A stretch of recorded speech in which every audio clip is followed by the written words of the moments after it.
Ladies and gentlemen, I have one simple question for you. Are you really in control of your choices? Think about it. You walk into a store looking for a drink. You see Coke, Pepsi, and a handful of other brands. You confidently pick one thinking, yeah, I made my own choice. But did you? What if I told you that the person who owns the store, the company that controls distribution, and the marketing executives at the top, they carefully designed those options just for you? What if I told you that power doesn't lie in the person making the choice, but in the one giving the options?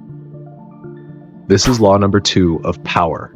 The illusion of choice. Control their decisions. And if you master this, you will never again be at the mercy of others.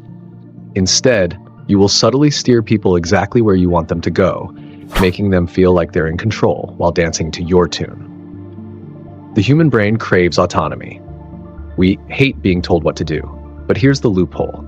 If you present limited options, people will choose one, believing they made a free decision. The trick is, every option serves your agenda. This is how powerful leaders, CEOs, and world-class strategists manipulate psychology to rise and stay on top. Let's talk about Napoleon Bonaparte. The man didn't just fight wars, he controlled the battlefield of the mind. When dealing with enemies or political figures, he never demanded submission outright. Instead, he would offer 2 options: surrender under a generous peace deal, or keep fighting and face total destruction. Either way, he dictated the terms. His enemies believed they had agency, when in reality, Napoleon had already won before the battle even began. Now, let's talk about John D. Rockefeller, the oil tycoon who built one of the most powerful monopolies in history. When smaller oil companies resisted his takeover, he never gave them a yes or no choice. Instead, he presented 2 options: sell their company to Standard Oil and become rich, or refuse and be crushed under price wars and legal battles. Either way, he won. Rockefeller didn't demand, he simply gave them choices. And when people feel like they're choosing, they don't realize they were never truly in control. Now, let's break this down into 3 clear insights on how to apply this psychological tool in your personal and professional life. 1. Always frame the choice in your favor. Never give people an open road. Always create a fork in the path. For example, if you're negotiating a business deal, don't ask, would you like to work with me? Instead say, would you like to start with plan A or plan B? The option of saying no has vanished, but the other person still feels like they're in control.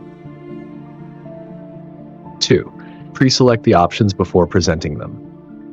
The key to real power is making sure every option benefits you. If you're leading a team and you want them to work late, don't ask, can you stay late? Instead ask, would you rather finish the task today and be done with it, or split it up into 2 long sessions tomorrow? Either way, the work gets done. 3. Make it feel like freedom, not force. If people sense manipulation, they'll resist. But if they believe they're making an independent decision, they'll own it. This is why successful companies, political leaders, and power players never push. They present.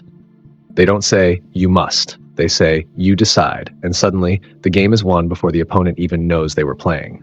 Control the choices, and you control the outcome. Power doesn't belong to those who demand obedience. It belongs to those who shape the battlefield so that every step leads exactly where they intended. Now, if you found this law of power fascinating, get ready for the next one. But here's the thing, you have a choice. You could leave now and forget everything you've learned. Or you could subscribe to this channel and unlock more secrets of power that will change the way you see the world forever. The choice is yours. But then again, was it ever really yours?